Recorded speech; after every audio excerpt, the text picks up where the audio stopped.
ഈയൊരു വിശകലനത്തിൽ നമ്മൾ പഠിക്കാൻ പോകുന്നത് മെഷീൻ ലേണിംഗ് ഇവാലുവേഷൻ മെട്രിക്കുകളുടെ ആർക്കിടെക്ടോണിക്സിനെക്കുറിച്ചാണ്. അതായത് ഒരു മെഷീൻ ലേണിംഗ് മോഡലിന്റെ പ്രകടനം നമ്മൾ എങ്ങനെയാണ് ശരിയായി അളക്കുന്നത് എന്നതിനെപ്പറ്റി. അപ്പോൾ നമ്മൾ ഈ വിഷയം ചർച്ച ചെയ്യാൻ പോകുന്നത് ഒരു പ്രത്യേക ഘടനയിലാണ്. ആദ്യം എന്താണ് ഈ ഇവാലുവേഷൻ മെട്രിക്കുകളെന്ന് നോക്കും. പിന്നെ എന്തിനാണ് നമ്മളിത് ഉപയോഗിക്കുന്നത്, അതായത് ഇതിൻ്റെ ഉദ്ദേശം എന്താണെന്ന് മനസ്സിലാക്കും. എല്ലാ സാഹചര്യത്തിലും ഒരേ മെട്രിക് ഉപയോഗിക്കാൻ പറ്റില്ല, അതെന്തുകൊണ്ടാണെന്നും ചർച്ച ചെയ്യും. ശേഷം ഏറ്റവും പ്രധാനപ്പെട്ട ചില ക്ലാസിഫിക്കേഷൻ മെട്രിക്കുകൾ പരിചയപ്പെടും. അവസാനം ഇതിൻ്റെയൊക്കെ ഒരു റിയൽ വേൾഡ് ആപ്ലിക്കേഷൻ എങ്ങനെയാണെന്ന് നോക്കി നമുക്ക് ഈ ചർച്ച അവസാനിപ്പിക്കാം. ശരി, അപ്പോൾ നമുക്ക് ആദ്യത്തെ ഭാഗത്തേക്ക് കിടക്കാം. എന്താണ് ഇവാലുവേഷൻ മെട്രിക്കുകൾ?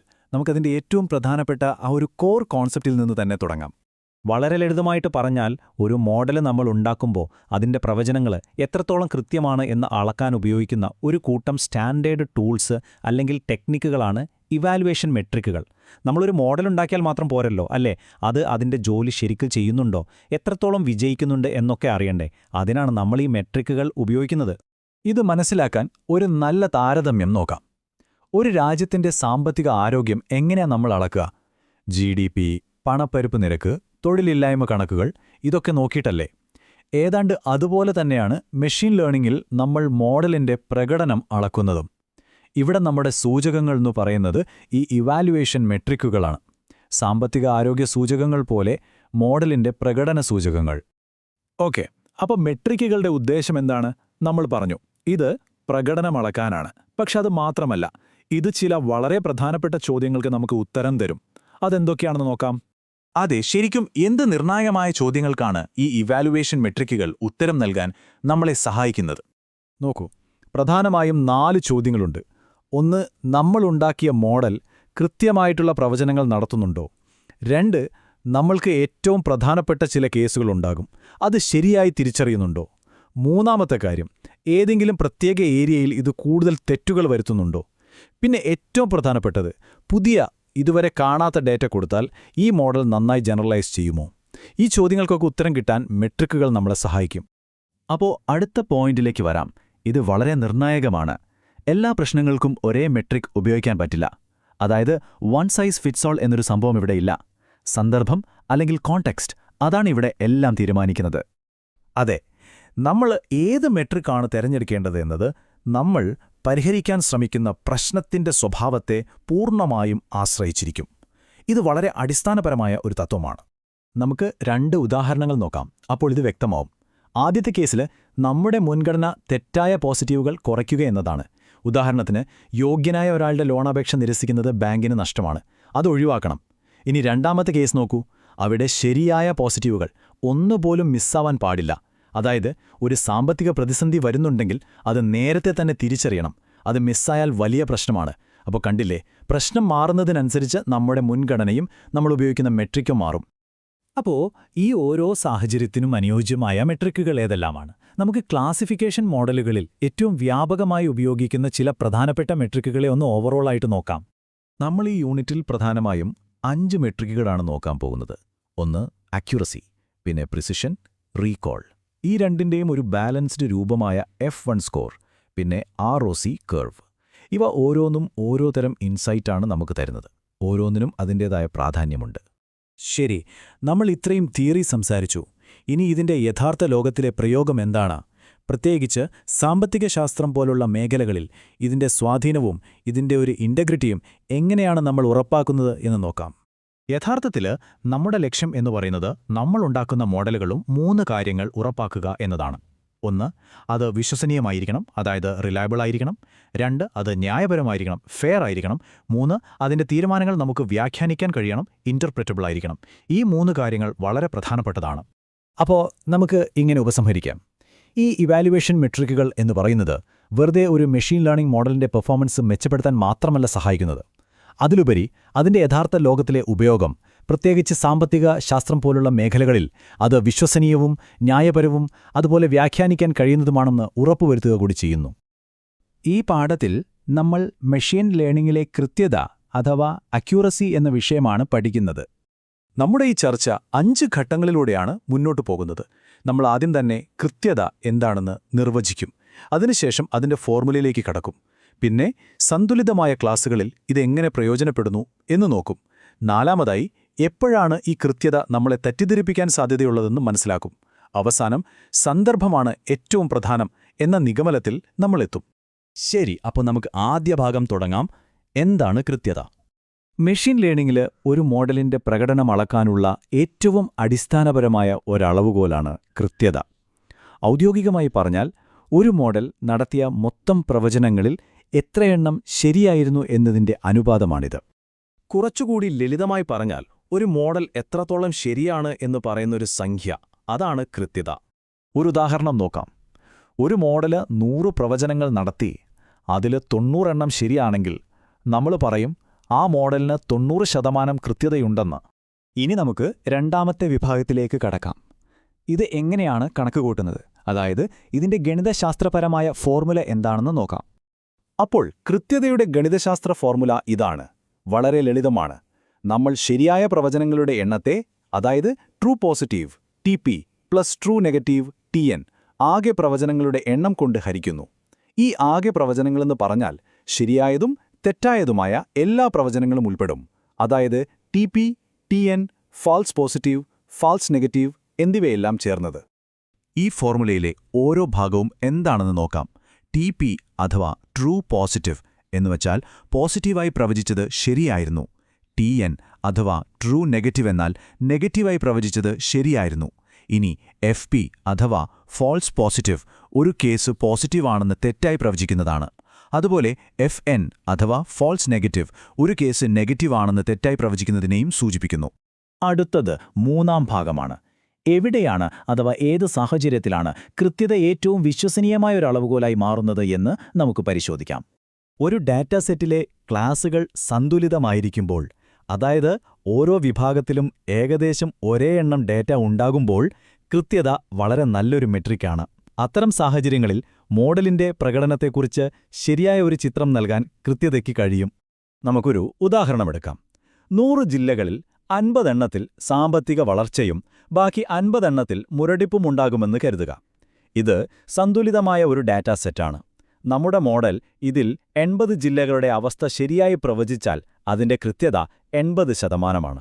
ഇത് മോഡലിന്റെ കഴിവിനെക്കുറിച്ചുള്ള നല്ലൊരു സൂചനയാണ്. പക്ഷേ കൃത്യതയ്ക്കൊരു മറുവശമുണ്ട്. അതാണ് നമ്മൾ നാലാമത്തെ ഭാഗത്ത് ചർച്ച ചെയ്യുന്നത്. അതായത് അസന്തുലിതമായ ഡാറ്റയിൽ കൃത്യത എങ്ങനെ നമ്മളെ തെറ്റിദ്ധരിപ്പിക്കാമെന്നത്. ഈ ഒരു സാഹചര്യം നോക്കൂ. ഒരു ബാങ്കിന് ലഭിക്കുന്ന വായ്പാ അപേക്ഷകളിൽ 95% യഥാർത്ഥമാണ്. വെറും 5% മാത്രമാണ് തട്ടിപ്പ്. ഇത് അസന്തുലിതമായ ഡാറ്റയ്ക്ക് ഒരു വ്യക്തമായ ഉദാഹരണമാണ്. ഇനി നമുക്ക് വളരെ ലളിതമായ ഒരു മോഡലിനെക്കുറിച്ച് ചിന്തിക്കാം. ഈ മോഡൽ വരുന്ന എല്ലാ അപേക്ഷകളെയും തട്ടിപ്പല്ല എന്ന് പ്രവചിക്കുന്നു. അതൊന്നും പരിശോധിക്കുന്നില്ല. എല്ലാത്തിനും ഒരേ ഉത്തരം. ഇവിടെയാണ് അക്യുറസി എന്ന മെട്രിക്കിന്റെ ഒരു വലിയ പ്രശ്നം നമ്മൾ കാണുന്നത്. ചിന്തിച്ചു നോക്കൂ, എല്ലാ അപേക്ഷകളെയും തട്ടിപ്പല്ല എന്ന് മാത്രം പറയുന്ന ഈ മോഡലിന് എത്രത്തോളം അക്യുറസി കിട്ടും? അവിശ്വസനീയമായി തോന്നാം, പക്ഷേ 95%. കാരണം എന്താ? 95% അപേക്ഷകളും ശരിക്കും തട്ടിപ്പല്ലാത്തതുകൊണ്ട് ആ പ്രവചനം ശരിയാവുന്നു. പക്ഷേ ഇതിലെ അപകടം മനസ്സിലായോ? ഒരു തട്ടിപ്പ് പോലും കണ്ടുപിടിക്കാൻ ഈ മോഡലിന് കഴിയില്ല. അതായത് 95% കൃത്യതയുണ്ടായിട്ടും ഈ മോഡൽ യഥാർത്ഥത്തിൽ ഒരു പ്രയോജനവുമില്ലാത്ത ഒന്നാണ്. തട്ടിപ്പ് കണ്ടെത്തൽ മാത്രമല്ല, അപൂർവമായ രോഗങ്ങൾ നിർണയിക്കുക, അല്ലെങ്കിൽ സാമ്പത്തിക മാന്ദ്യം പോലുള്ള അപൂർവ സംഭവങ്ങൾ പ്രവചിക്കുക തുടങ്ങിയ പല സാഹചര്യങ്ങളിലും ഇതേ പ്രശ്നം വരാം. ഈ കേസുകളിലെല്ലാം ഒരു ക്ലാസ് മറ്റേതിനേക്കാൾ വളരെ കുറവായിരിക്കും. അതുകൊണ്ടുതന്നെ അത്തരം സന്ദർഭങ്ങളിൽ കൃത്യതയെ മാത്രം ആശ്രയിക്കുന്നത് വളരെ തെറ്റായ നിഗമനങ്ങളിലേക്ക് നയിച്ചേക്കാം. ഇതോടെ നമ്മൾ അവസാന ഭാഗത്തേക്കെത്തുകയാണ്. ഇത്രയും പറഞ്ഞതിൽ നിന്നും നമുക്ക് മനസ്സിലാക്കാവുന്ന ഏറ്റവും പ്രധാനപ്പെട്ട തത്വം ഇതാണ്: സന്ദർഭമാണ് നിർണായകം. അപ്പോൾ ചുരുക്കി പറഞ്ഞാൽ, കൃത്യതയുടെ യഥാർത്ഥ മൂല്യം അത് ഉപയോഗിക്കുന്ന സാഹചര്യത്തെ ആശ്രയിച്ചിരിക്കുന്നു. ഡേറ്റാ സെറ്റ് സന്തുലിതമാണെങ്കിൽ അത് വിശ്വസനീയമാണ്. എന്നാൽ ഡേറ്റ അസന്തുലിതമാണെങ്കിൽ അത് നമ്മളെ തെറ്റിദ്ധരിപ്പിക്കാൻ വലിയ സാധ്യതയുണ്ട്. അതുകൊണ്ട് എപ്പോഴും ഓർക്കുക, ഡേറ്റ അസന്തുലിതമാകുമ്പോഴോ അല്ലെങ്കിൽ തെറ്റായൊരു പ്രവചനത്തിന് വലിയ പ്രത്യാഘാതങ്ങൾ ഉണ്ടാകുമ്പോഴോ കൃത്യത മാത്രം മതിയാവില്ല. നമ്മൾ പ്രിസിഷൻ, റീകോൾ, F1 സ്കോർ തുടങ്ങിയ മറ്റ് മെട്രിക്കുകൾ കൂടി പരിഗണിച്ച് മോഡലിന്റെ പ്രകടനത്തെക്കുറിച്ചൊരു പൂർണ്ണമായ ചിത്രമുണ്ടാക്കണം. ഈ ചർച്ച അവസാനിപ്പിക്കാൻ നിങ്ങളോടൊരു ചോദ്യം: ഒരു മോഡലിന് 95% കൃത്യതയുണ്ടെന്ന് കേൾക്കുമ്പോൾ ആ മോഡലിന്റെ പ്രകടനത്തെക്കുറിച്ച് ശരിക്കും നിർണായകമായ ഏതു വിവരമായിരിക്കാം നിങ്ങൾ അറിയാതെ പോകുന്നത്? ഇതിനെക്കുറിച്ച് ചിന്തിക്കുക. ഈ ലെസണിൽ നമ്മൾ പഠിക്കാൻ പോകുന്നത് പ്രവചന കൃത്യതയുടെ മെക്കാനിക്സും അതിന്റെ സാമ്പത്തിക മൂല്യവുമാണ്. അപ്പോ ഈ വിഷയം മനസ്സിലാക്കാൻ നമ്മളിത് 5 ഭാഗങ്ങളായിട്ടാണ് നോക്കാൻ പോകുന്നത്. ആദ്യമായി പ്രിസിഷന്റെ നിർവചനം എന്താണെന്ന് നോക്കാം. പിന്നെ അതെങ്ങനെയാണ് കണക്കാക്കുന്നതെന്ന് പഠിക്കും. മൂന്നാമതായി പ്രവചനങ്ങളിലെ പിഴവുകൾക്ക് എന്ത് വിലയാണ് കൊടുക്കേണ്ടി വരുന്നതെന്ന് കാണാം. നാലാമത് സാമ്പത്തിക ശാസ്ത്രത്തിൽ ഇതിന്റെ പ്രായോഗികത എന്തൊക്കെയാണെന്ന് ചർച്ച ചെയ്യും. അവസാനം പ്രിസിഷൻ എന്ന ഈ മെട്രിക്കിന്റെ പ്രധാന പരിമിതി എന്താണെന്നും നമ്മൾ പരിശോധിക്കും. ശരി, അപ്പോ നമുക്ക് ആദ്യത്തെ ഭാഗം തുടങ്ങാം. പ്രിസിഷന്റെ നിർവചനം. എന്താണ് ഈ പ്രിസിഷൻ? പ്രധാനമായും പോസിറ്റീവ് പ്രവചനങ്ങളുടെ ഗുണനിലവാരം മനസ്സിലാക്കുക, അതാണ് ഇതിലൂടെ നമ്മൾ ലക്ഷ്യമിടുന്നത്. കൃത്യമായി പറഞ്ഞാൽ പ്രിസിഷൻ എന്ന് പറയുന്നത് ഒരു ഇവാലുവേഷൻ മെട്രിക്കാണ്. ഒരു മോഡൽ ഒരു കാര്യം പോസിറ്റീവാണെന്ന് പ്രവചിക്കുമ്പോൾ അതെത്രത്തോളം ശരിയാകുന്നുണ്ട് എന്ന് പറയുന്ന ഒരു അളവുകോൽ. ഒന്നുകൂടി വ്യക്തമാക്കാം, ഒരു മോഡൽ ഒരു ഇമെയിൽ സ്പാം ആണെന്ന് പ്രവചിക്കുന്നു എന്ന് വെക്കുക. അങ്ങനെ സ്പാം എന്ന് പ്രവചിക്കപ്പെട്ട ഇമെയിലുകളിൽ ശരിക്കും എത്രയെണ്ണം സ്പാം ആയിരുന്നു? ഈ കണക്കാണ് പ്രിസിഷൻ നമുക്ക് തരുന്നത്. ശ്രദ്ധിക്കണം, ഇത് മോഡലിന്റെ മൊത്തത്തിലുള്ള ആക്യുറസി അല്ല, മറിച്ച് പോസിറ്റീവ് പ്രവചനങ്ങളുടെ മാത്രം ക്വാളിറ്റിയാണ് ഇത് അളക്കുന്നത്. അതായത് പ്രിസിഷൻ ഉത്തരം തരുന്ന ഒരു അടിസ്ഥാന ചോദ്യമുണ്ട്. എന്താണത്? ഒരു മോഡൽ പോസിറ്റീവ് ആണെന്ന് പറഞ്ഞ കേസുകളിൽ യഥാർത്ഥത്തിൽ എത്രയെണ്ണം ശരിയായിരുന്നു? ഈ ഒരൊറ്റ ചോദ്യത്തിന്റെ ഉത്തരമാണ് പ്രിസിഷൻ. ഇതിന്റെ പ്രാധാന്യം മനസ്സിലാക്കാൻ ഒരു മെഡിക്കൽ ടെസ്റ്റിന്റെ കാര്യം ആലോചിച്ചു നോക്കൂ. ഒരാൾക്കൊരു അസുഖമുണ്ടെന്ന് ടെസ്റ്റ് പറയുന്നു. ആ പ്രവചനം എത്രത്തോളം ശരിയാകണം? അത് വളരെ പ്രധാനപ്പെട്ട കാര്യമാണ്, അല്ലേ? കാരണം തെറ്റായ ഒരു പോസിറ്റീവ് പ്രവചനം, അതായത് ഇല്ലാത്ത അസുഖമുണ്ടെന്ന് പറയുന്നത്, ഒരു രോഗിയെ മാനസികമായിട്ടും സാമ്പത്തികമായിട്ടും ഒരുപോലെ തളർത്തും. ഓക്കെ, അപ്പോൾ പ്രിസിഷൻ എന്താണെന്ന് നമുക്കൊരു ധാരണയായി. ഇനി അടുത്ത ഭാഗത്തേക്ക് പോകാം. ഇതെങ്ങനെയാണ് നമ്മൾ കണക്കാക്കുന്നത്? അതിനുള്ള ഫോർമുലയും അതിലെ ഘടകങ്ങളും എന്തൊക്കെയാണെന്ന് നോക്കാം. പ്രിസിഷൻ കണക്കാക്കാനായിട്ട് നമുക്ക് പ്രധാനമായും 2 കാര്യങ്ങൾ അറിയണം. ആദ്യത്തേത് ട്രൂ പോസിറ്റീവ്സ് അല്ലെങ്കിൽ TP, അതായത് ശരിക്കും പോസിറ്റീവായിട്ടുള്ള ഒന്നിനെ മോഡൽ ശരിയായി തന്നെ പോസിറ്റീവ് എന്ന് പ്രവചിക്കുന്നത്. രണ്ടാമത്തേത് ഫാൾസ് പോസിറ്റീവ്സ് അഥവാ FP. ഇവിടെ എന്താ സംഭവിക്കുന്നത്? നെഗറ്റീവായിട്ടുള്ള ഒന്നിനെ മോഡൽ തെറ്റായി പോസിറ്റീവ് എന്ന് പ്രവചിക്കുന്നു. ഈ 2 ഘടകങ്ങൾ വെച്ചിട്ട് പ്രിസിഷന്റെ ഫോർമുല വളരെ ലളിതമാണ്. Precision equal to true positives divided by the sum of true positives and false positives. അതായത് TP divided by TP plus FP. ചുരുക്കി പറഞ്ഞാൽ മോഡൽ പോസിറ്റീവ് എന്ന് പ്രവചിച്ച എല്ലാ കേസുകളും എടുക്കുക, അതിൽ യഥാർത്ഥത്തിൽ എത്രയെണ്ണം ശരിയായിരുന്നു എന്നതിന്റെ ഒരു അനുപാതമാണ് ഇത്. ഒരു കാര്യം ഓർക്കണം, മോഡൽ പോസിറ്റീവായി ഫ്ലാഗ് ചെയ്ത കേസുകൾ മാത്രമേ ഈ കണക്കിൽ വരൂ. ഇനി നമുക്ക് മൂന്നാമത്തെ ഭാഗത്തേക്ക് വരാം. പ്രവചനങ്ങളിൽ തെറ്റുപറ്റിയാൽ എന്ത് സംഭവിക്കും? പ്രത്യേകിച്ച് ഈ ഫാൾസ് പോസിറ്റീവുകൾക്ക് നമ്മൾ കൊടുക്കേണ്ടി വരുന്ന വിലയെന്താണ്? അതറിയാൻ നമുക്കൊരു ഫിനാൻഷ്യൽ കേസ് സ്റ്റഡി നോക്കാം. ഇവിടെ ഒരു സാഹചര്യം സങ്കൽപ്പിക്കുക. ഒരു ബാങ്ക് ലോൺ തിരിച്ചടയ്ക്കാൻ സാധ്യതയില്ലാത്ത കസ്റ്റമേഴ്സിനെ കണ്ടെത്താൻ ഒരു മോഡൽ ഉപയോഗിക്കുന്നു. ശരി, ഈ മോഡൽ 100 കസ്റ്റമേഴ്സിനെ ഹൈ റിസ്ക് ആണെന്ന് പറഞ്ഞ് ഫ്ലാഗ് ചെയ്യുന്നു. പക്ഷേ യാഥാർത്ഥ്യം എന്തായിരുന്നു? ഈ മോഡൽ ഫ്ലാഗ് ചെയ്ത 100 പേരിൽ വെറും 20 പേർ മാത്രമാണ് ശരിക്കും ലോൺ തിരിച്ചടയ്ക്കാതെ ഡീഫോൾട്ടായത്. അപ്പോ ഈ സാഹചര്യത്തിൽ പ്രിസിഷൻ എങ്ങനെയിരിക്കും? വളരെ കുറവായിരിക്കുമല്ലേ? നമുക്ക് കണക്കുകൂട്ടി നോക്കാം. നമ്മുടെ ഫോർമുല എന്തായിരുന്നു? TP divided by TP plus FP. ഇവിടെ ട്രൂ പോസിറ്റീവ്സ് 20 ഫാൾസ് പോസിറ്റീവ്സ് 80. അപ്പോ 20 ഹരിക്കണം 20 പ്ലസ് 80, അതായത് 20 ഹരിക്കണം 100. ഉത്തരം വെറും 20%. ഇതിന്റെ അർത്ഥമെന്താണ്? മോഡൽ ഹൈ റിസ്ക് എന്ന് ഫ്ലാഗ് ചെയ്തവരിൽ 80% പേരും യഥാർത്ഥത്തിൽ അങ്ങനെയല്ലായിരുന്നു. അവരെ തെറ്റായിട്ടാണ് ലേബിൾ ചെയ്തത്. ഇതിന്റെ പ്രത്യാഘാതം എന്തായിരിക്കും? അർഹരായ പലർക്കും ലോൺ കിട്ടാതെ പോകും. കസ്റ്റമേഴ്സിന് ബാങ്കിലുള്ള വിശ്വാസം നഷ്ടപ്പെടും. ആ സ്ഥാപനത്തിന്റെ പേര് തന്നെ അത് ദോഷം ചെയ്യും. അപ്പോ ഉയർന്ന പ്രിസിഷനും കുറഞ്ഞ പ്രിസിഷനും തമ്മിലുള്ള വ്യത്യാസം വളരെ വ്യക്തമാണ്. ഒരു ഹൈ പ്രിസിഷൻ മോഡൽ നമ്മുടെ റിസോഴ്സസ്, അതായത് സമയവും പണവുമൊക്കെ കൃത്യമായി ഉപയോഗിക്കാൻ സഹായിക്കും. അതിന്റെ പ്രവചനങ്ങളെ നമുക്ക് വിശ്വസിക്കാം. കമ്പനിയുടെ സൽപ്പേരൻ കോട്ടം തട്ടാതെ നോക്കും. നേരെ മറിച്ച് ലോ പ്രിസിഷൻ മോഡലോ, അത് വെറുതെ നമ്മുടെ സമയവും വിഭവങ്ങളും പാഴാക്കുകയുള്ളൂ. വലിയ സാമ്പത്തിക നഷ്ടമുണ്ടാക്കുന്ന തെറ്റുകളിലേക്ക് നയിക്കും. കസ്റ്റമർ ട്രസ്റ്റ് പൂർണ്ണമായും ഇല്ലാതാക്കും. ഇനി നമുക്ക് നാലാമത്തെ ഭാഗത്തേക്ക് കടക്കാം. സാമ്പത്തിക ശാസ്ത്രത്തിൽ ഇതിനെ എവിടെയൊക്കെയാണ് പ്രാധാന്യം വരുന്നതെന്ന് നോക്കാം. ചില മേഖലകളിൽ ഉയർന്ന പ്രിസിഷൻ എന്നത് ഒരു നല്ല കാര്യം എന്നതിലുപരി ഒരു ഒഴിച്ചുകൂടാനാവാത്ത ഘടകമാണ്. അത്തരം ചില മേഖലകൾ നമുക്കൊന്ന് പരിചയപ്പെടാം.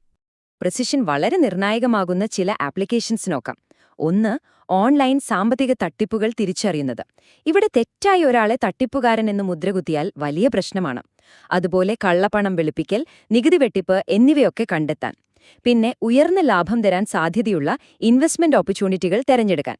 ഇതിലെല്ലാം പ്രിസിഷൻ വളരെ പ്രധാനമാണ്. കാരണം ഈ പറഞ്ഞ ഓരോ സാഹചര്യത്തിലും ഒരു ഫോൾസ് പോസിറ്റീവ്, അതായത് ഒരു തെറ്റായ പ്രവചനം ഉണ്ടാക്കുന്ന പ്രത്യാഘാതങ്ങൾ വളരെ വലുതായിരിക്കും.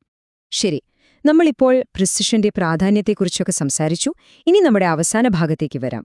പ്രിസിഷന്റെ പ്രധാന പരിമിതി എന്താണ്? ഈ ഒരു മെട്രിക് മാത്രം നോക്കിയാൽ എന്താണ് പ്രശ്നം? അതാണ് നമ്മൾ ഇനി പരിശോധിക്കാൻ പോകുന്നത്. ഒന്ന് ആലോചിച്ച് നോക്കൂ. വളരെ ഉയർന്ന പ്രിസിഷനുള്ളൊരു മോഡലിന് എന്തെങ്കിലും ഒരു കാര്യം മിസ്സാകാൻ സാധ്യതയുണ്ടോ? ഉണ്ട്. അതാണ് ഫോൾസ് നെഗറ്റീവ്സ്. പ്രിസിഷൻ എന്ന മെട്രിക് ഫോൾസ് നെഗറ്റീവുകളെ പൂർണ്ണമായും അവഗണിക്കുന്നു. എന്താണ് ഈ ഫോൾസ് നെഗറ്റീവ്? ഒരു പോസിറ്റീവ് കേസ് ഉണ്ടായിട്ടും മോഡൽ അത് തിരിച്ചറിയാതെ പോകുന്ന അവസ്ഥ. നമ്മൾ നേരത്തെ പറഞ്ഞ സ്പാമിന്റെ ഉദാഹരണം തന്നെ എടുക്കാം. ഒരു മോഡലിന് വളരെ ഉയർന്ന പ്രിസിഷൻ ഉണ്ടെന്ന് കരുതുക. അതിനർത്ഥം അത് സ്പാം എന്ന് പറയുന്ന ഇമെയിലുകൾ മിക്കവാറും സ്പാം തന്നെയായിരിക്കും. പക്ഷേ അത് വളരെ കൺസർവേറ്റീവ് ആയതുകൊണ്ട് ചില യഥാർത്ഥ സ്പാം ഇമെയിലുകളെ അത് തിരിച്ചറിയാതെ ഇൻബോക്സിലേക്ക് വിട്ടേക്കാം. അപ്പോൾ എന്തുപറ്റി? നമ്മൾക്ക് ചില പോസിറ്റീവ് കേസുകൾ നഷ്ടപ്പെട്ടു. ഇവിടെയാണ് റീകോൾ എന്ന മറ്റൊരു മെട്രിക്കിന്റെ പ്രസക്തി വരുന്നത്. പ്രിസിഷനും റീകോളും തമ്മിൽ എപ്പോഴും ഒരു ട്രേഡ് ഓഫ് ഉണ്ടാവാറുണ്ട്. അതുകൊണ്ട് നമ്മൾ ഓർത്തിരിക്കേണ്ട ഏറ്റവും പ്രധാനപ്പെട്ട കാര്യം ഇതാണ്. ശരിയായ ബാലൻസ്ഡായ തീരുമാനങ്ങൾ എടുക്കാൻ പ്രിസിഷൻ മാത്രം നോക്കിയാൽ പോരാ, അതിനെ മറ്റു മെട്രിക്കുകളുടെ കൂടെ ചേർത്ത് വേണം എപ്പോഴും വിലയിരുത്താൻ. ചുരുക്കത്തിൽ, പോസിറ്റീവ് പ്രവചനങ്ങളുടെ ക്വാളിറ്റി അറിയാൻ പ്രിസിഷൻ വളരെ നല്ലൊരു ടൂളാണ്. പക്ഷേ ഒരു മോഡലിന്റെ പൂർണ്ണമായ ചിത്രം കിട്ടാൻ അതൊരിക്കലും ഒറ്റയ്ക്ക് ഉപയോഗിക്കരുത്. ഈയൊരു പാഠത്തിൽ നമ്മൾ നോക്കാൻ പോകുന്നത് സാമ്പത്തികവും സാമൂഹികവുമായ അപകടസാധ്യതകൾ വിലയിരുത്തുന്നതിൽ റീകോളിന്റെ പങ്ക് എന്താണെന്നാണ്. അപ്പോൾ ഈ ചർച്ച നമുക്ക് 4 ഭാഗങ്ങളായിട്ട് നോക്കാം. ആദ്യം നമ്മൾ റീകോൾ എന്താണെന്ന് നിർവചിക്കും. പിന്നെ സാമ്പത്തിക നയങ്ങളിൽ റീകോളിന്റെ പങ്കെന്താണെന്ന് ചർച്ച ചെയ്യും. അതിനുശേഷം എപ്പോഴാണ് റീകോളിന് കൂടുതൽ പ്രാധാന്യം കൊടുക്കേണ്ടതെന്ന് നോക്കും. അവസാനം റീകോളും പ്രിസിഷനും തമ്മിലുള്ള ഒരു ട്രേഡ് ഓഫ്, അല്ലെങ്കിൽ ആ ഒരു ബന്ധം എന്താണെന്നും നമ്മൾ പരിശോധിക്കും. അപ്പം നമുക്ക് ആദ്യത്തെ ഭാഗത്തേക്ക് കടക്കാം. റീകോളിന്റെ നിർവചനം. ഇതൊരു അടിസ്ഥാനപരമായ അളവുകോലാണ്. റീകോളിന് മറ്റു ചില പേരുകളുമുണ്ട് കേട്ടോ. സെൻസിറ്റിവിറ്റി എന്നോ ട്രൂ പോസിറ്റീവ് റേറ്റ് എന്നോ ഇതിനെ പറയാറുണ്ട്. അപ്പോൾ ഇതെന്താണ് അളക്കുന്നത്? വളരെ ലളിതമായി പറഞ്ഞാൽ, നമ്മുടെ കയ്യിലുള്ള ഡേറ്റയിൽ പോസിറ്റീവായ കാര്യങ്ങൾ എത്രത്തോളമുണ്ടോ അതിൽ എത്ര എണ്ണത്തിനെ നമ്മുടെ മോഡലിന് കൃത്യമായി കണ്ടെത്താൻ കഴിഞ്ഞു എന്നളക്കുന്ന ഒരു മെട്രിക്കാണ് ഈ റീകോൾ. അതായത് റീകോൾ ഉത്തരം നൽകുന്നത് ഒരൊറ്റ ചോദ്യത്തിനാണ്. ശരിക്കും പോസിറ്റീവായിട്ടുള്ള എല്ലാ കേസുകളുമില്ലേ, അതിൽ എത്ര എണ്ണത്തിനെ നമ്മുടെ മോഡലിന് ശരിയായിട്ട് കണ്ടുപിടിക്കാൻ പറ്റി? ശരി, ഇത് കണക്കാക്കാനായിട്ട് നമുക്ക് 2 കാര്യങ്ങൾ അറിയണം. ഒന്ന്, ട്രൂ പോസിറ്റീവ്സ്, അതായത് TP, പിന്നെ ഫോൾസ് നെഗറ്റീവ്സ്, അതായത് FN. ട്രൂ പോസിറ്റീവ്സ് എന്ന് പറഞ്ഞാൽ മോഡൽ ശരിയായിട്ട് പോസിറ്റീവ് എന്ന് കണ്ടെത്തിയവ.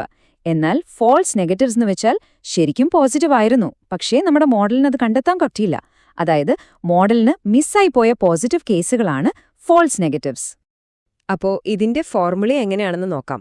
റീകോൾ എന്ന് പറയുന്നത് ട്രൂ പോസിറ്റീവ്സിന്റെ എണ്ണത്തെ TP ട്രൂ പോസിറ്റീവ്സും TP ഫോൾസ് നെഗറ്റീവ്സും FN കൂട്ടിയ സംഖ്യ കൊണ്ട് ഹരിക്കുന്നതാണ്. അതായത് TP divided by TP plus FN. ഈ താഴെ വരുന്ന TP പ്ലസ് FN എന്ന് പറയുന്നത് യഥാർത്ഥത്തിൽ ആകെ എത്ര പോസിറ്റീവ് കേസുകൾ ഉണ്ടായിരുന്നു എന്നതിനെയാണ് സൂചിപ്പിക്കുന്നത്. അതുകൊണ്ട് തന്നെ ഒരു മോഡലിന് ഉയർന്ന റീകോൾ സ്കോർ ഉണ്ടെങ്കിൽ അതിനർത്ഥമെന്താ? അതിനർത്ഥം യഥാർത്ഥ പോസിറ്റീവ് കേസുകളൊന്നും ആ മോഡലിന് കാര്യമായി മിസ്സായിട്ടില്ല എന്നാണ്. ഇത് വളരെ പ്രധാനപ്പെട്ടൊരു കാര്യമാണ്, പ്രത്യേകിച്ച് അപകടസാധ്യതകളൊക്കെ വിലയിരുത്തുമ്പോൾ. ശരി, അപ്പോ റീകോൾ എന്താണെന്ന് നമുക്കൊരു ധാരണയായി. ഇനി നമുക്ക് അടുത്ത ഭാഗത്തേക്ക് കടക്കാം. സാമ്പത്തിക നയങ്ങളിൽ ഇതിന്റെ പ്രയോഗവും സ്വാധീനവും എങ്ങനെയാണെന്ന് നോക്കാം. ഒരു പ്രധാനപ്പെട്ട ഉപയോഗം ദാരിദ്ര്യനിർണയത്തിലാണ്. ഇപ്പോ ക്ഷേമ പദ്ധതികൾക്ക് അർഹരായവരെ കണ്ടെത്താനായി ഒരു മോഡൽ ഉപയോഗിക്കുകയാണെന്ന് കരുതുക. അവിടെ നമുക്ക് ഉയർന്ന റീകോൾ വേണം. കാരണം അർഹതപ്പെട്ട മിക്കവാറും എല്ലാവരെയും ആ പദ്ധതിയിൽ ഉൾപ്പെടുത്തിയെന്ന് ഉറപ്പാക്കാൻ അത് സഹായിക്കും. അല്ലെങ്കിൽ എന്ത് സംഭവിക്കും? യോഗ്യരായ പല കുടുംബങ്ങളെയും നമ്മൾ അറിയാതെ ഒഴിവാക്കിപ്പോകും. ഇതിനെയാണ് ഒഴിവാക്കൽ പിശകുകൾ എന്ന് പറയുന്നത്. അപ്പൊ സഹായം കൃത്യമായി എത്തേണ്ടവരിലേക്ക് എത്താൻ ഉയർന്ന റീകോൾ നിർബന്ധമാണ്. മറ്റൊരു ഉദാഹരണമാണ് നികുതി വെട്ടിപ്പ് കണ്ടെത്തുന്നത്. ഇവിടെയും റീകോളിന് വലിയ പ്രാധാന്യമുണ്ട്. നികുതി വെട്ടിക്കാൻ സാധ്യതയുള്ള ആളുകളെ ഒരു മോഡൽ വെച്ച് കണ്ടുപിടിക്കുമ്പോൾ ഉയർന്ന റീകോൾ ഉണ്ടെങ്കിൽ അതിനർത്ഥം ശരിക്കുള്ള വെട്ടിപ്പുകാരിൽ ഭൂരിഭാഗം പേരെയും ആ സിസ്റ്റം ഫ്ലാഗ് ചെയ്യും അല്ലെങ്കിൽ തിരിച്ചറിയും. ഇത് സർക്കാരിന്റെ വരുമാന നഷ്ടം ഒരുപാട് കുറയ്ക്കാൻ സഹായിക്കും. ഇനി സാമ്പത്തിക പ്രതിസന്ധികൾ മുൻകൂട്ടി അറിയാനുള്ള മുന്നറിയിപ്പ് സംവിധാനങ്ങളെക്കുറിച്ച് ചിന്തിക്കാം. അവിടെയും ഉയർന്ന റീകോൾ വളരെ പ്രധാനമാണ്. കാരണം കടം കൂടുന്നതുപോലെയുള്ള അപകട സൂചനകൾ കൃത്യസമയത്ത് തന്നെ തിരിച്ചറിയാൻ ഇത് സഹായിക്കും. അപ്പൊ എന്ത് ഗുണമാണുണ്ടാവുക? ഒരു വലിയ പ്രതിസന്ധി വരുന്നതിനു മുമ്പ് തന്നെ സർക്കാരിനും മറ്റും വേണ്ട പ്രതിരോധ നടപടികൾ എടുക്കാൻ സമയം കിട്ടും. അത് രാജ്യത്തിന്റെ സാമ്പത്തിക സ്ഥിരതയെ തന്നെ സംരക്ഷിക്കാൻ സഹായിച്ചേക്കാം. അടുത്തത് മൂന്നാമത്തെ ഭാഗം. എങ്ങനെയുള്ള നിർണായക സാഹചര്യങ്ങളിലാണ് നമ്മൾ റീകോളിന് മുൻഗണന കൊടുക്കേണ്ടത്? ഇതിനുള്ള അടിസ്ഥാന തത്വം ഇതാണ്. എപ്പോഴാണോ ഒരു ഫാൾസ് നെഗറ്റീവ് ഉണ്ടാക്കുന്ന നഷ്ടം ഒരു ഫാൾസ് പോസിറ്റീവ് ഉണ്ടാക്കുന്ന നഷ്ടത്തേക്കാൾ വളരെ വലുതാകുന്നത്, അപ്പോൾ നമ്മൾ റീകോളിന് പ്രാധാന്യം കൊടുക്കണം. ഒന്നുകൂടി വ്യക്തമാക്കിയാൽ, ഇല്ലാതൊരു പ്രശ്നം ഉണ്ടെന്ന് തെറ്റിദ്ധരിക്കുന്നതിനേക്കാൾ വലിയ അപകടമാണ് ശരിക്കും ഉള്ളൊരു പ്രശ്നം കാണാതെ പോകുന്നത്. അത്തരം സാഹചര്യങ്ങളിലാണ് റീകോൾ പ്രധാനം. ഇതിന് ചില ഉദാഹരണങ്ങൾ നോക്കിയാൽ ഇത് കൂടുതൽ വ്യക്തമാകും. 1. പൊതുജനാരോഗ്യം. ഒരു രോഗം പടർന്നു പിടിക്കുന്നത് കണ്ടെത്താൻ ശ്രമിക്കുമ്പോൾ ഒരു കേസ് വിട്ടുപോയാൽ എന്ത് സംഭവിക്കും? അത് വലിയൊരു വിപത്തിന് കാരണമാവും. അതുപോലെ ദുരന്തങ്ങൾ ഉണ്ടാകുമ്പോൾ സഹായം എത്തിക്കേണ്ട ആളുകളെ കണ്ടെത്തുന്ന സമയത്ത് അർഹതപ്പെട്ട ഒരാളെ വിട്ടുപോയാലോ? അതും വലിയ പ്രത്യാഘാതങ്ങളുണ്ടാക്കും. ഇവിടെയൊക്കെ ഒരു പോസിറ്റീവ് കേസ് നഷ്ടപ്പെടുന്നത് വളരെ ഗുരുതരമാണ്. അതുകൊണ്ടുതന്നെ ഇത്തരം സാഹചര്യങ്ങളിൽ നമ്മുടെ പ്രധാന ലക്ഷ്യം കവറേജ് ഉറപ്പാക്കുക എന്നതാണ്. അതായത് പ്രസക്തമാകാൻ സാധ്യതയുള്ള എല്ലാ കേസുകളും നമ്മൾ കണ്ടെത്തണം. ഇതിനിടയിൽ ചിലപ്പോൾ തെറ്റായി ചില കേസുകളെ കൂടി പോസിറ്റീവായി കണ്ടേക്കാം. അതായത് കുറച്ച് ഫോൾസ് പോസിറ്റീവുകൾ വന്നേക്കാം. പക്ഷെ അതൊന്നും സാരമില്ല, പ്രധാനപ്പെട്ടതൊന്നും വിട്ടുപോകരുത് എന്നതാണ് ലക്ഷ്യം. പക്ഷേ ഇങ്ങനെ റീകോളിന് മാത്രം മുൻഗണന നൽകുമ്പോൾ ചില പ്രശ്നങ്ങളുണ്ട്. അവിടെയാണ് നമ്മൾ അവസാന ഭാഗത്തേക്കെത്തുന്നത്. അതായത് റീകോളും പ്രിസിഷനും തമ്മിലുള്ള ഒരു ട്രേഡ് ഓഫ്. ഇത് നമ്മൾ മനസ്സിലാക്കിയിരിക്കേണ്ട വളരെ അനിവാര്യമായ ഒരു സന്തുലിതാവസ്ഥയാണ്. സാധാരണയായി നമ്മൾ റീകോൾ കൂട്ടാൻ ശ്രമിക്കുമ്പോൾ പ്രിസിഷൻ കുറയാൻ സാധ്യതയുണ്ട്. എന്തുകൊണ്ടാണെന്നാൽ ഒരു യഥാർത്ഥ പോസിറ്റീവ് കേസ് പോലും വിട്ടുപോകരുത് എന്ന് കരുതി നമ്മുടെ മോഡൽ സംശയമുള്ള ഒരുപാട് കേസുകളെ പോസിറ്റീവായി തരംതിരിക്കും. ഇത് ശരിക്കുള്ള പോസിറ്റീവ് കേസുകളുടെ എണ്ണം കൂട്ടുമെങ്കിലും കൂട്ടത്തിൽ തെറ്റായി പോസിറ്റീവ് എന്ന് പറയുന്ന കേസുകളുടെ എണ്ണവും കൂടും. അതായത് ഫോൾസ് പോസിറ്റീവുകൾ കൂടും. അതുകൊണ്ട് യഥാർത്ഥ ലോകത്തിലെ പല സാഹചര്യങ്ങളിലും നമ്മൾ റീകോളിന് മാത്രം പ്രാധാന്യം കൊടുക്കില്ല. കൃത്യമായ ഒരു ബാലൻസ് കണ്ടെത്താനായി റീകോളിന്റെ കൂടെ പ്രിസിഷനും അതുപോലെ F1 സ്കോറും പരിഗണിക്കാറുണ്ട്. ഈ F1 സ്കോർ എന്ന് പറയുന്നത് റീകോളിന്റെയും പ്രിസിഷന്റെയും ഒരു ഹാർമോണിക് മീനാണ്. ഇത് രണ്ടും കൂടി പരിഗണിച്ച് മോഡലിന്റെ മൊത്തത്തിലുള്ള പ്രകടനം എങ്ങനെയിരിക്കുന്നു എന്ന് മനസ്സിലാക്കാൻ സഹായിക്കുന്ന ഒരൊറ്റ അളവുകോലാണ്. ഈ ഭാഗത്ത് നമ്മൾ 1.4.1.4 എഫ് സ്കോറിനെക്കുറിച്ചാണ് പഠിക്കാൻ പോകുന്നത്. ഓക്കെ, അപ്പോൾ ഈ വിഷയത്തിൽ നമ്മൾ 5 പ്രധാന കാര്യങ്ങളിലൂടെയാണ് കടന്നുപോകുന്നത്. ആദ്യം പ്രിസിഷനും റീകോളും തമ്മിലുള്ള ഒരു ട്രേഡ് ഓഫ് എന്താണെന്ന് നോക്കും. പിന്നെ F1 സ്കോർ എന്താണെന്ന് നിർവചിക്കും. അതിനുശേഷം അതിന്റെ ചില സാമ്പത്തിക പ്രയോഗങ്ങൾ ചർച്ച ചെയ്യും. പിന്നെ ക്ലാസ് ഇംബാലൻസ് ഉള്ള സാഹചര്യങ്ങളിൽ ഇത് എത്രത്തോളം ഉപയോഗപ്രദമാണെന്ന് മനസ്സിലാക്കും. അവസാനം ഒരു ബാലൻസ്ഡ് മെട്രിക് എന്ന നിലയിൽ ഇതിനെ നമ്മളൊന്ന് വിലയിരുത്തും. ശരി, നമുക്ക് ആദ്യത്തെ ഭാഗത്തേക്ക് കടക്കാം. Precision recall trade off. ഇവിടെ നമ്മൾ മോഡൽ ഇവാലുവേഷനിലെ ഒരു അടിസ്ഥാനപരമായ പ്രശ്നത്തെക്കുറിച്ചാണ് സംസാരിക്കുന്നത്. പലപ്പോഴും, പ്രത്യേകിച്ചും ഈ എക്കണോമിക്സിലും പോളിസി മേക്കിങ്ങിലുമൊക്കെ പ്രിസിഷനും റീകോളും തമ്മിൽ ഒരു വിപരീത ബന്ധം കാണാറുണ്ട്. അതായത് നമ്മൾ പ്രിസിഷൻ മെച്ചപ്പെടുത്താൻ ശ്രമിക്കുമ്പോൾ റീകോൾ അങ്ങ് കുറഞ്ഞുപോയേക്കാം, തിരിച്ചും സംഭവിക്കാം. അപ്പോൾ ഈ ഒരു വൈരുദ്ധ്യം പരിഹരിക്കാൻ നമുക്കൊരു നല്ല മെട്രിക് ആവശ്യമുണ്ട്. അപ്പോ രണ്ടാമത്തെ ഭാഗം F1 സ്കോർ നിർവചിക്കുന്നു. നേരത്തെ പറഞ്ഞ ആ പ്രിസിഷൻ റീകോൾ ട്രേഡ് ഓഫ് എന്നു പ്രശ്നത്തിനുള്ള ഒരു പരിഹാരമായാണ് നമ്മൾ F1 സ്കോറിനെ കാണുന്നത്. വളരെ ലളിതമായി പറഞ്ഞാൽ എന്താണ് F1 സ്കോർ? അത് പ്രിസിഷന്റെയും റീകോളിന്റെയും ഹാർമോണിക് മീനാണ്. എന്തുകൊണ്ടാണ് നമ്മളിവിടെ ഹാർമോണിക് മീൻ ഉപയോഗിക്കുന്നത്? കാരണം അതിനൊരു പ്രത്യേകതയുണ്ട്. അതെപ്പോഴും കുറഞ്ഞ മൂല്യങ്ങൾക്ക്, അതായത് ലോവർ വാല്യൂസിന് കൂടുതൽ വെയിറ്റേജ് കൊടുക്കും. ഇതിന്റെ അർത്ഥം ഒരു നല്ല F1 സ്കോർ കിട്ടണമെങ്കിൽ പ്രിസിഷനും റീകോളും രണ്ടും ഒരുപോലെ ഉയർന്നതായിരിക്കണം. ഏതെങ്കിലും ഒന്ന് ചെറുതായി കുറഞ്ഞാൽ പോലും F1 സ്കോർ കാര്യമായി താഴോട്ടു പോകും. ഇതുകൊണ്ട് മോഡലിന്റെ പ്രകടനത്തെക്കുറിച്ചൊരു അമിത ശുഭാപ്തി വിശ്വാസം വരുന്നത് ഒഴിവാക്കാൻ സാധിക്കും. ഇനി മൂന്നാമത്തെ ഭാഗം, ഉയർന്ന പ്രാധാന്യമുള്ള സാമ്പത്തിക പ്രയോഗങ്ങൾ. ചെറിയ തെറ്റുകൾക്ക് പോലും വലിയ വില കൊടുക്കേണ്ടി വരുന്ന സാമ്പത്തിക മേഖലകളിൽ ഒരു ബാലൻസ്ഡ് മെട്രിക് എത്രത്തോളം പ്രധാനപ്പെട്ടതാണെന്ന് നമുക്കിവിടെ കാണാം. നമ്മളിവിടെ പ്രധാനമായും 3 ആപ്ലിക്കേഷൻ ഏരിയാസാണ് നോക്കുന്നത്. ഒന്ന് financial fraud detection, 2 credit risk assessment, പിന്നെ ലേബർ മാർക്കറ്റ് ഫോർകാസ്റ്റിംഗ്. ആദ്യത്തെ ഉദാഹരണം, സാമ്പത്തിക തട്ടിപ്പ് കണ്ടെത്തുന്നത്. ഇവിടെ പ്രെസിഷൻ കുറവാണെങ്കിൽ എന്ത് സംഭവിക്കും? ഒരുപാട് ഫോൾസ് അലാമുകൾ വരും. ഇതന്വേഷിക്കുന്ന ഉദ്യോഗസ്ഥരുടെ ജോലി കൂട്ടുകയുള്ളൂ. ഇനി റീകോളാണ് കുറവെങ്കിലോ? അത് വളരെ അപകടകരമാണ്. കാരണം യഥാർത്ഥ തട്ടിപ്പുകൾ കണ്ടെത്താതെ പോകും. അത് വലിയ സാമ്പത്തിക നഷ്ടത്തിനും നിയമപ്രശ്നങ്ങൾക്കും വരെ കാരണമാകും. അപ്പോ ഈ 2 പ്രശ്നങ്ങളും ഒരുപോലെ ഒഴിവാക്കാൻ F1 സ്കോർ നമ്മളെ സഹായിക്കും. അടുത്തത് ക്രെഡിറ്റ് റിസ്ക് അസസ്മെന്റ് ആണ്. ഒരു സിസ്റ്റത്തിന് റീകോൾ വളരെ കൂടുതലും പ്രിസിഷൻ കുറവുമാണെന്ന് വയ്ക്കുക. അപ്പോൾ ആ സിസ്റ്റം മിക്കവാറും എല്ലാ കസ്റ്റമേഴ്സിനെയും റിസ്കി ആയിട്ടായിരിക്കും കാണുന്നത്. ഇനി തിരിച്ചാണെങ്കിലോ, പ്രിസിഷൻ വളരെ കൂടുതലും റീകോൾ കുറവുമാണെങ്കിൽ തിരിച്ചടയ്ക്കാൻ സാധ്യതയില്ലാത്ത പലരെയും സിസ്റ്റം മിസ് ചെയ്യും. അപ്പോൾ ഇവിടെയും കൃത്യമായ ഒരു ബാലൻസ് ആവശ്യമാണ്. അതിനാണ് നമ്മൾ F1 സ്കോർ ഉപയോഗിച്ച് ക്ലാസിഫയറിന്റെ എഫിഷ്യൻസി കൂട്ടുന്നത്. അതുപോലെ തന്നെ തൊഴിൽ വിപണിയിലെ പ്രവചനങ്ങളുടെ കാര്യം എടുത്താലും ഓവർ പ്രെഡിക്ഷനും അണ്ടർ പ്രെഡിക്ഷനും നയപരമായ തീരുമാനങ്ങളെ തെറ്റായ ദിശയിലേക്ക് കൊണ്ടുപോകാം. 2 തരത്തിലുള്ള പിഴവുകളും ഒരുമിച്ച് കുറയ്ക്കാൻ F1 സ്കോർ സഹായിക്കുന്നതുകൊണ്ട് കൂടുതൽ മെച്ചപ്പെട്ട നയപരമായ തീരുമാനങ്ങൾ എടുക്കാൻ സാധിക്കും. ഇനി 4ാമത്തെ ഭാഗം, ക്ലാസ് അസന്തുലിതാവസ്ഥയിലെ പ്രയോജനം. ചില സാഹചര്യങ്ങളിൽ ആക്യുറസി മാത്രം നോക്കുന്നത് എന്തുകൊണ്ട് നമ്മളെ തെറ്റിദ്ധരിപ്പിക്കാമെന്ന് നമുക്ക് നോക്കാം. അതെ, ഇവിടെ പറയുന്നത് പോലെ ചില പ്രത്യേക സാഹചര്യങ്ങളിൽ അക്യുറസിയെ മാത്രം ആശ്രയിക്കാൻ പറ്റില്ല. ഉദാഹരണത്തിന്, ടാക്സ് ഫ്രോഡ് പോലുള്ള കേസുകളിൽ തട്ടിപ്പ് നടത്തുന്നവരുടെ എണ്ണം വളരെ കുറവായിരിക്കും.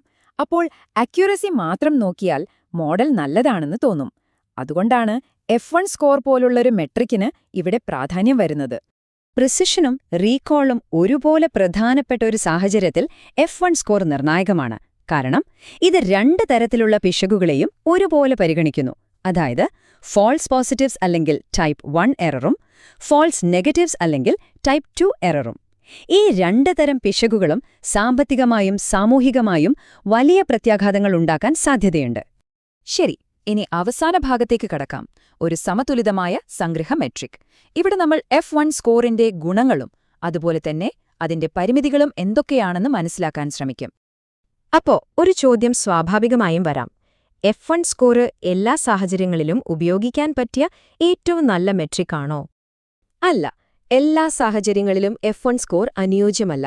ചിലപ്പോൾ ഒരു ഫോൾസ് അലാം കിട്ടുന്നതിനേക്കാൾ വളരെ വലിയ നഷ്ടമായിരിക്കും ഒരു പോസിറ്റീവ് കേസ് മിസ്സാവുന്നത്. ഉദാഹരണത്തിന്, ഒരു മാരകമായ രോഗം കണ്ടെത്തുന്നത് പോലുള്ള കാര്യങ്ങളിൽ.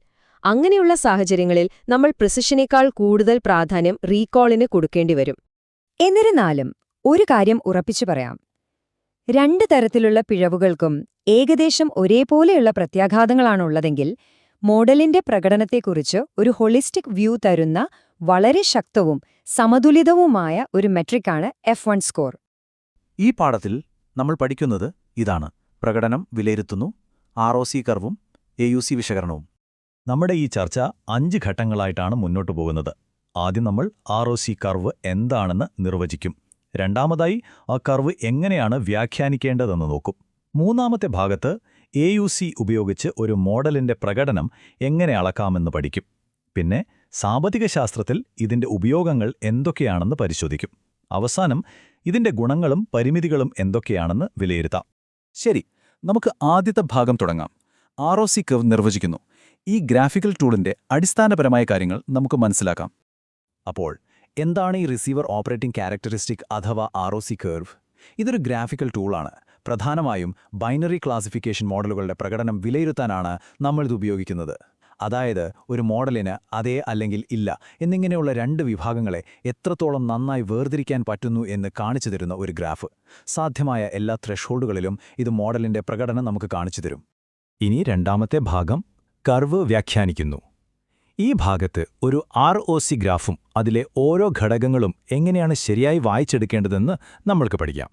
ഒരു ROC കർവ് ഉണ്ടാക്കാൻ നമ്മൾ എന്താണ് യഥാർത്ഥത്തിൽ അളക്കുന്നത്? ഇവിടെയാണ് രണ്ട് നിർണായക ഘടകങ്ങൾ വരുന്നത്.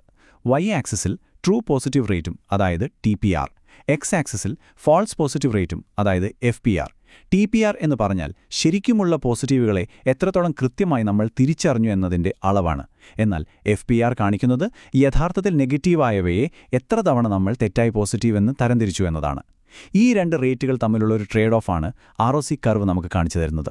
ഒരു ROC ഗ്രാഫ് വ്യാഖ്യാനിക്കുമ്പോൾ 4 ഘടകങ്ങൾ ശ്രദ്ധിക്കണം. ഗ്രാഫിലെ ആ വളഞ്ഞ രേഖയാണ് മോഡലിന്റെ പ്രകടനത്തെ കാണിക്കുന്നത്. നടുവിലൂടെ പോകുന്ന നേർരേഖ വെറുമൊരു റാൻഡം ഗെസ്സിനെയാണ് സൂചിപ്പിക്കുന്നത്. അതാണ് നമ്മുടെ ബേസ് ലൈൻ. ഇനി കർവിന് താഴെയുള്ള ആ ഷെയ്ഡ് ചെയ്ത ഭാഗം, അതാണ് ഏരിയ അണ്ടർ ദി കർവ് അഥവാ AUC. ഒരു മോഡലിന്റെ പ്രകടനം മെച്ചപ്പെടും തോറും അതിന്റെ കർവ് ഗ്രാഫിന്റെ മുകളിൽ ഇടതുകോണിലേക്ക് കൂടുതൽ വളഞ്ഞിരിക്കും. അതിനർത്ഥം കുറഞ്ഞ ഫാൾസ് പോസിറ്റീവ് റേറ്റിൽ തന്നെ ഉയർന്ന ത്രൂ പോസിറ്റീവ് റേറ്റ് നേടാൻ ആ മോഡലിനെ കഴിയുന്നുണ്ടെന്നാണ്. ഇതോടെ നമ്മൾ മൂന്നാം ഭാഗത്തേക്ക് കടക്കുകയാണ്. AUC ഉപയോഗിച്ച് പ്രകടനം അളക്കുന്നു. ഒരു മോഡലിന്റെ കാര്യക്ഷമതയെ ഒരൊറ്റ സംഖ്യയിലേക്ക് എങ്ങനെ ഒതുക്കാമെന്നാണ് ഇവിടെ നമ്മൾ പഠിക്കാൻ പോകുന്നത്. ഏരിയ അണ്ടർ ദി കർവ് അല്ലെങ്കിൽ AUC എന്ന് പറയുന്നത് ROC കർവിന് താഴെയുള്ള ഭാഗത്തിന്റെ വിസ്തീർണമാണ്. ഇത് മോഡലിന്റെ മൊത്തത്തിലുള്ള പ്രകടനത്തെ ഒരൊറ്റ സംഖ്യയിൽ ചുരുക്കി കാണിക്കുന്നു. ഇവിടെ ഓർക്കേണ്ട പ്രധാന കാര്യം ഇതാണ്: AUC മൂല്യം എത്രത്തോളം കൂടുന്നുവോ അത്രത്തോളം മികച്ചതാണ് ആ മോഡലിന് പോസിറ്റീവ്, നെഗറ്റീവ് ക്ലാസുകളെ വേർതിരിച്ചറിയാനുള്ള കഴിവ്. ഈ ടേബിൾ AUC മൂല്യങ്ങൾ എങ്ങനെ വ്യാഖ്യാനിക്കാമെന്ന് വ്യക്തമാക്കുന്നു. AUC 1.0 ആണെങ്കിൽ അതൊരു പെർഫെക്റ്റ് ക്ലാസിഫിക്കേഷനാണ്. മോഡലിന് എല്ലാത്തിനെയും കൃത്യമായി തരംതിരിക്കാൻ കഴിയും. 0.5 ആണെങ്കിലോ മോഡൽ വെറുമൊരു കോയിൻ ടോസ് ചെയ്യുന്നത് പോലെയാണ്. ഒരു റാൻഡം ഗെസ്സിനേക്കാൾ ഒട്ടും മെച്ചമല്ല. ഇനി മൂല്യം 0.5-ൽ താഴെ പോയാൽ അതിനർത്ഥം മോഡലിന്റെ പ്രകടനം ഒരു റാൻഡം ഗെസ്സിനേക്കാളും മോശമാണെന്നാണ്. അപ്പോ എപ്പോഴാണ് AUC ഏറ്റവും ഉപകാരപ്രദമാകുന്നത്? ഒന്നിലധികം മോഡലുകളുടെ പ്രകടനം തമ്മിൽ താരതമ്യം ചെയ്യേണ്ടി വരുമ്പോൾ.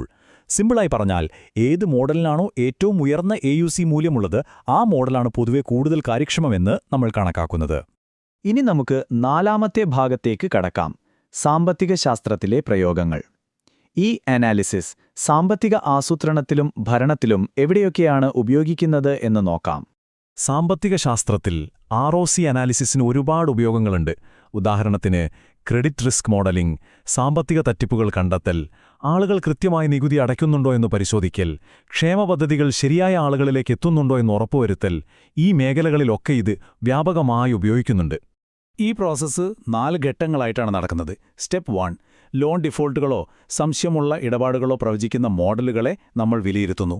സ്റ്റെപ്പ് 2: കർവ് വ്യാഖ്യാനിക്കുന്നതിലൂടെ ഒരു യഥാർത്ഥ തട്ടിപ്പ് മിസ് ചെയ്യുന്നതും ഒരു സാധാരണ ഇടപാടിനെ തെറ്റായി തട്ടിപ്പായി കാണുന്നതും തമ്മിലുള്ള ബാലൻസ് നമ്മൾ കണ്ടെത്തുന്നു. സ്റ്റെപ്പ് 3: നമ്മുടെ പോളിസി മുൻഗണനകളനുസരിച്ച് മോഡലിന്റെ ത്രെഷോൾഡ് അഡ്ജസ്റ്റ് ചെയ്യുന്നു. സ്റ്റെപ്പ് 4: ഈ വിവരങ്ങളെല്ലാം ഉപയോഗിച്ച് മൊത്തത്തിലുള്ള തീരുമാനമെടുക്കൽ പ്രക്രിയ കൂടുതൽ മെച്ചപ്പെടുത്തുന്നു. നമ്മുടെ വിശകലനത്തിന്റെ അവസാന ഭാഗത്തേക്ക് കടക്കാം: ഗുണങ്ങളും പരിമിതികളും. ROC അനാലിസിസിനെക്കുറിച്ച് ഒരു ബാലൻസ്ഡായ കാഴ്ചപ്പാട് രൂപീകരിക്കാൻ ഇത് നമ്മളെ സഹായിക്കും. അപ്പോൾ ഈ അനാലിസിസ് രീതിയുടെ ഗുണങ്ങൾ എന്തൊക്കെയാണ്? ഇത് ബാലൻസ്ഡ് ഡാറ്റാ സെറ്റുകളിൽ നന്നായി പ്രവർത്തിക്കും. മോഡലുകളെ തമ്മിൽ താരതമ്യം ചെയ്യാൻ എളുപ്പമാണ്. പിന്നെ നമുക്ക് ത്രെഷോൾഡുകൾ എളുപ്പത്തിൽ മാറ്റാനും സാധിക്കും. എന്നാൽ ഒരു പ്രധാനപ്പെട്ട പരിമിതിയുമുണ്ട്. ഡാറ്റാ സെറ്റ് വളരെ ഇംബാലൻസ്ഡ് ആണെങ്കിൽ, അതായത് തട്ടിപ്പ് കണ്ടെത്തൽ പോലെ പോസിറ്റീവ് കേസുകൾ വളരെ കുറവാണെങ്കിൽ ROC കർവ് ഒരുപക്ഷെ പ്രകടനത്തെക്കുറിച്ച് അമിതമായി ശുഭകരമായ ഒരു ചിത്രം നൽകിയേക്കാം. കാരണം ഡാറ്റയിലെ ഭൂരിപക്ഷം വരുന്ന നെഗറ്റീവ് കേസുകളെ ശരിയായി തരംതിരിക്കുന്നതിന് ഈ മെട്രിക് കൂടുതൽ പ്രാധാന്യം നൽകുന്നു. അതുകൊണ്ടുതന്നെ ക്ലാസുകൾ തമ്മിൽ വലിയ അസന്തുലിതാവസ്ഥയുള്ള സാഹചര്യങ്ങളിൽ, അതായത് പോസിറ്റീവ് കേസുകൾ വളരെ കുറവാണെങ്കിൽ, ROC കർവുകളേക്കാൾ കൂടുതൽ അനുയോജ്യമായ ഒരു ടൂൾ പ്രിസിഷൻ റീകോൾ കർവുകളാണ്. അത് പ്രകടനത്തിന്റെ കൂടുതൽ യാഥാർത്ഥ്യബോധമുള്ള ഒരു ചിത്രം നൽകും. ചുരുക്കി പറഞ്ഞാൽ, ROC കർവുകൾ AUC സ്കോറിന്റെ കൂടെ ചേർത്തുപയോഗിക്കുമ്പോൾ ഒരു മോഡലിന്റെ പ്രകടനത്തെക്കുറിച്ച് അതിന്റെ എല്ലാ ത്രെഷോൾഡുകളിലുമുള്ള ഒരു സമഗ്രമായ കാഴ്ചപ്പാട് നമുക്ക് നൽകുന്നു. ഈ ചർച്ചയുടെ അവസാനം ഒരു പ്രധാന ചോദ്യം ബാക്കിയുണ്ട്. തെറ്റായ വർഗീകരണം കാരണമുണ്ടാകുന്ന നഷ്ടങ്ങൾ നമ്മൾക്ക് ബാലൻസ് ചെയ്യേണ്ടി വരുമ്പോൾ ഒരു പ്രത്യേക സാഹചര്യത്തിന് ഏറ്റവും അനുയോജ്യമായ അനാലിസിസ് ടൂൾ നമ്മൾ എങ്ങനെയാണ് തിരഞ്ഞെടുക്കുക? ഇത് തുടർന്നും ചിന്തിക്കേണ്ട ഒരു വിഷയമാണ്.